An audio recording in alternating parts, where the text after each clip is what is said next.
Sa panahon ngayon, ang bilis ang impormasyon. Isang click, isang share, isang post, maaaring makasira ng buhay. Marami sa mga kabataan ang nakakaranas ng pang-aabuso at cyber harassment sa social media.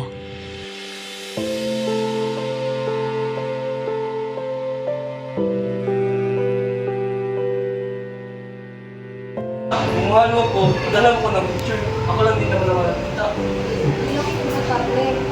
Bakit? Hindi mo na ako mahal? Sige ka, iwalan talaga kita. Wala ka sa akin, wala makakalam. Send mo mamaya. Antayin ko yun lang. Pamimilit, pananakot o panlilinlang para makuha ang pribadong larawan o video ay isang anyo ng abusong sexual.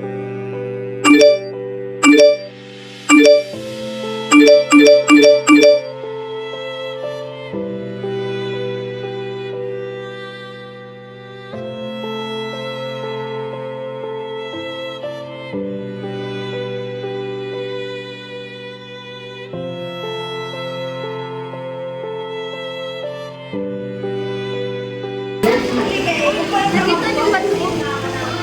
Grabe! Singin yan? Buti sa kanya tiwala kasi.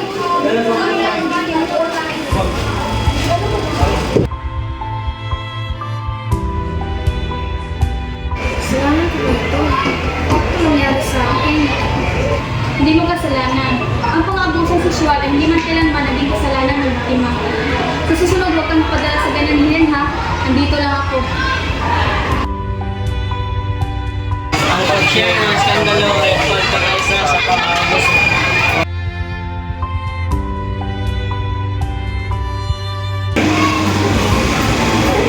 Sa ilalim ng Republic Act 11313 at Republic Act 9995, may parusa ang sinumang magkalat ng pribadong larawan o video na walang panintulot.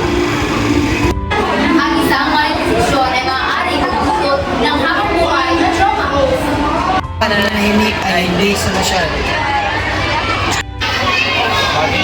Sabi sa paggamit ng social media. Suportahan ang mga biktima. Makinig, umititi at huwag mamusga. Hindi ang social media para magbigay respeto, hindi trauma. Sa likod ng bawat screen ay isang tunay na tao. Ang respeto ay hindi lang offline, kundi online din. Itigil ang abusong sexual, itigil ang cyber harassment, maging boses ng pagbabago.